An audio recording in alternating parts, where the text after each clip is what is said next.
The Packers season is over. They lose 20-16 to the Lions in a win and get in situation. All they had to do was win the game. They were in the playoffs.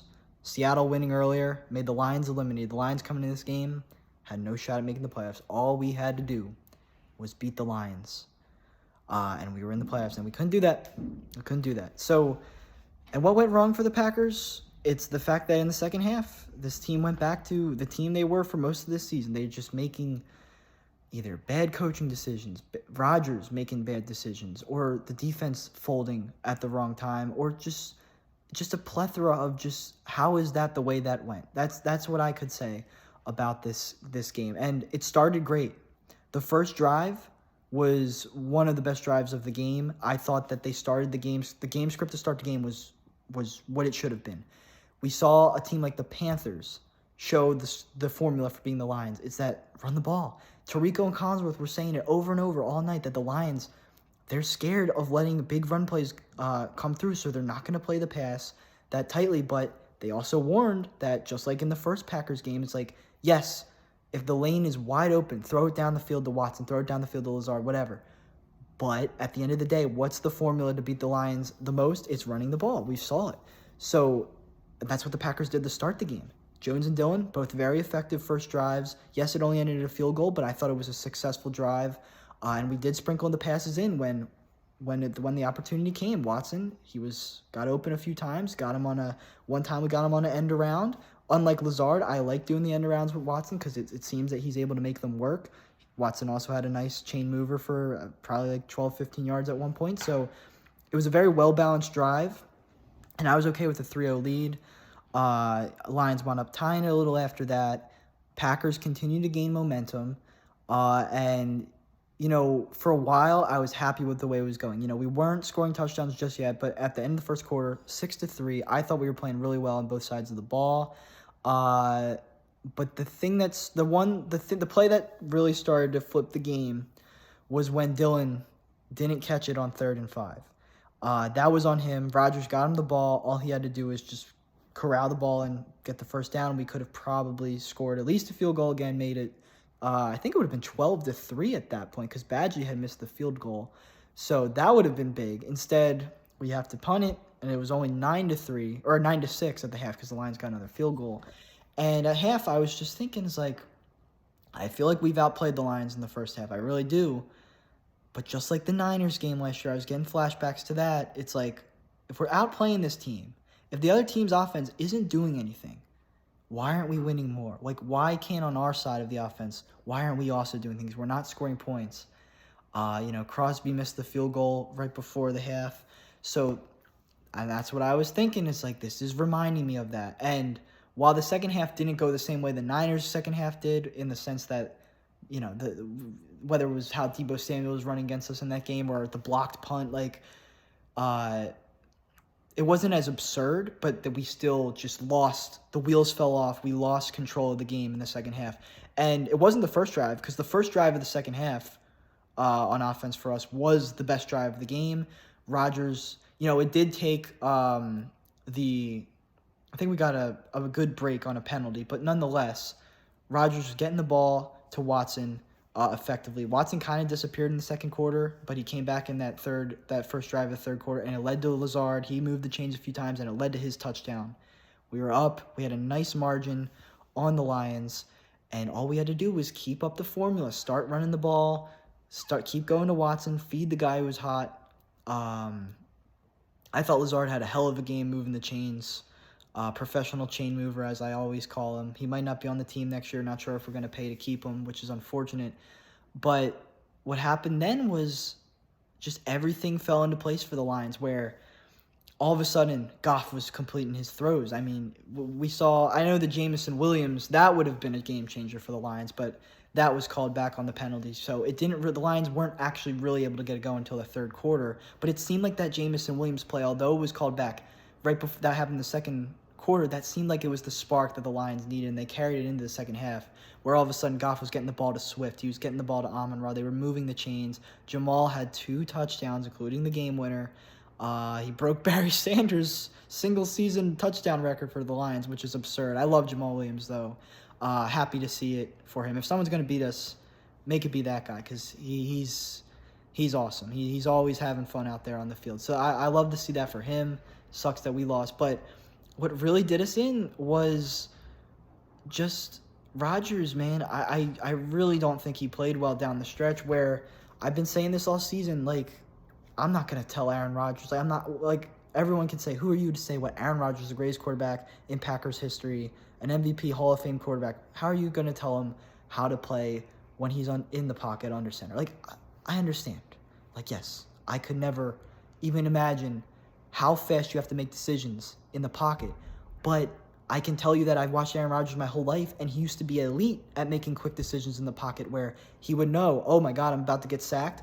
Let me throw this into the dirt. Let me throw it out of bounds and keep this drive alive. Or, oh, I'm getting sacked. Let me take the sack instead of throwing it at the last second, 30 yards down the field for a Kirby Joseph interception like we saw late in this game. It would have happened twice. Thankfully, the first one was called back due to the Kaminsky hands to the face, but it happened again to ice the game. So throws like that, and also just, Rodgers missed Lazard out of bounds when he could have. Lazard would have been able to catch it if Rodgers had just had put a little less oomph on the ball. He missed Watson wide open at one point, where he should have thrown it. I believe he threw it. I think it was to Lazard on a play. Oh no, it was Jones. Jones was going down the field. He should have thrown it to Watson in the seam, who was wide open. He didn't do that, so he missed that. And I will say, some people let us down. I mentioned Dillon dropping the ball. Dobbs, my guy, didn't have a good game. He dropped 2 balls that would have been big for us. So I'm not saying it's all Rodgers' fault. It's not.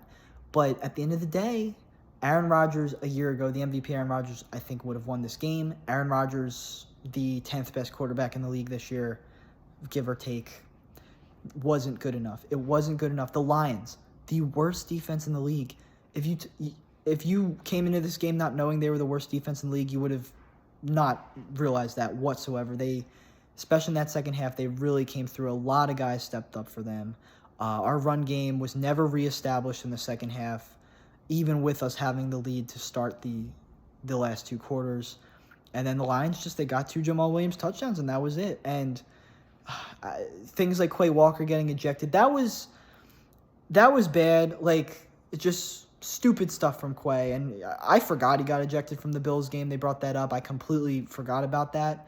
But for him to get ejected once again, and I don't think that's what changed the game. But I will say, having Quay in there instead of the backups like McDuffie and Hollins, maybe we have a slight better chance of holding the Lions to a field goal instead of one of those Jamal Williams goal line touchdowns if Quay Walker's in there. I mean, it's true. He would have been better than the backups.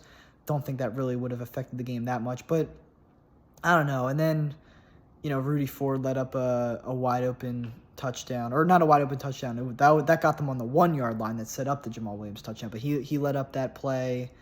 I mean, I will say I think Jair had a good game tonight just because I didn't see him. So I assume he was doing his job because I didn't see him get burnt. I didn't see him make a play either, but I didn't see him allow a catch really at all.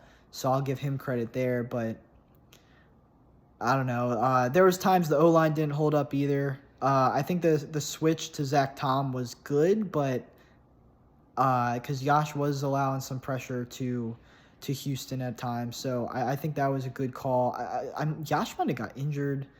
I'm not sure, but at this point I'm just rambling. It was a bad loss. It's that simple. Should have won this game. I don't want to put it all on Rodgers, but I just feel like if we have Rodgers from a year ago, and I feel like, I don't know, like, it was a bad season. And everyone wants to talk about how the season turned around and we had finally figured it out. Well, I do think, like, we figured certain things out, like Watson breaking out. He shook off the malaise the first 2 months, got healthy, and came through. That was big for us this season. I think Dillon got his luster back a little bit in the last month of the year. But there's other things that we never truly fixed them. Like, this defense never was fixed. It never was. The only thing we truly fixed was the kick returning situation, but special teams overall never was fixed in terms of just the snapping. I mean, we saw another missed field goal tonight. We saw a blocked field goal last week against the Vikings. And if you look at our win streak, it really wasn't that impressive. We beat the Bears, who, guess what? They have the number 1 pick in the draft. They're the worst team in the league. We beat them. We beat the Rams, who have been one of the worst offenses all year long. I understand Baker Mayfield was coming off his big drive that game, the game before, but we should have beat them, and we did. We're better than them. Like the Packers, this was not a good Packers team, but they were never bottom 5 or 6 worst team in the league, which the Rams and Bears, I would say, are. And then, okay, so then it's like, oh, you beat the Dolphins and the Vikings, though. You had all the momentum. You should have won this game. It's like, I just think the Lions were better, and they were more prepared, and they fought harder. And you look at those Dolphins and Vikings games. Why did we beat the Dolphins?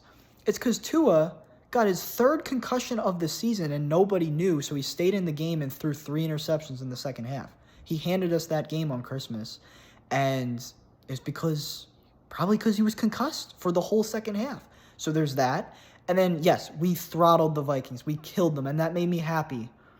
But the crux of what is important about this team was never fixed. We had a pick 6 by Darnell Savage. Darnell Savage hasn't made a play all season, not even last season either. He's had 2 bad years in a row. He has a pick 6. Nixon has a kick return touchdown. Kick returns touchdowns don't grow on trees, despite what Nyheim Hines might have showed in the Bills game today. So just like that, we were up 14-0 on the Vikings, or 14-3, I forget, but whatever. Like, those 2 touchdowns were fluke. We had another interception. It came down to Kirk Cousins just didn't play well for the whole first half, and the Packers were able to build a huge lead. And yes, we had some good offensive possessions in that game. But at the end of the day, this team never fixed its real big issues. And I don't know how they're going to this offseason, because they've got a lot of money tied into a lot of guys that, well, that starts with Rodgers' contract, but other guys too. A lot of money's already tied up in a lot of veterans. So it'll be interesting to see how they approach this offseason. But at the end of the day, I don't know. Like, when we lost to Tennessee, I thought the season was over, and then we just kept winning and winning. And then I wasn't really bought back in until we beat the Vikings last week. So of course, just for the last week of the season, they had to rope me back in, make me think it was possible that this team could go make the playoffs, maybe even give the Niners, who always beat us, a little scare. Wasn't meant to be. I really think this team is pretty rudderless right now. I think the Lions have a way brighter future than us. And the Vikings, for all their mishaps, for all their dumb stuff that they do, they at least have the best wide receiver in the NFL. So they probably have a better future than us too. I also think their GM does a pretty good job generally. Not that I don't like our GM. I like Goot. I defend Goot. But he's going to have his work cut out for him this offseason. And that starts with the Rodgers and Love situation. I don't know where we're going to go, but there's really no way out of Rodgers unless he voluntarily retires. And then all his money is going to be on the dead cap, which is still a terrible... Like, the only way out of Rodgers is if someone like the Colts makes a desperation trade for him and takes the money off our hands. But I don't see why a team like that would want to do that. The Colts have the 4th pick. They could just trade up to number 1 because the Bears don't need a quarterback. Like, the Colts might just go get Bryce Young. So I don't think Aaron Rodgers is getting traded. So he either's going to have to retire or he's running it back. I don't think Jordan Love's going to start next year. And grim times for the Packers. That's all I can say. Terrible loss to end the season. Terrible Packers season. My least favorite Packers season. 2018 had that title before. But this was worse because, I don't know, 2018, we were at least coming off a year where we already missed the playoffs. I was done with Mike McCarthy, where coming in this year, I thought our defense was going to be great. I loved Matt LaFleur. Don't hate him. Don't think he should be fired, at least not yet, but definitely disappointed with him this year. Joe Barry has to go. We need a new defensive coordinator. He did a lot of dumb stuff all year. You can go back to the Week 1 game against the Vikings, and you can keep going from there if you want to watch every Packers game back. I wouldn't advise it because this season was miserable. Maybe go watch the Dallas game. That was a fun one. Other than that, don't watch any Packers games from 2022 ever again. Crumble it up, throw it in the trash. Forget about this season. I'm rambling, but thank you guys for watching my video tonight. Hopefully the Sixers, even if they don't win the championship, can at least have a fun playoff run, not end in misery like the Packers do for me every season. Someone has to break the mold. Maybe this is just a sign I need to be a baseball fan. I mean, the Phillies made the World Series. It was a ton of fun. Maybe that's the next step for me. I don't know. That's all I got to say. Thanks for watching.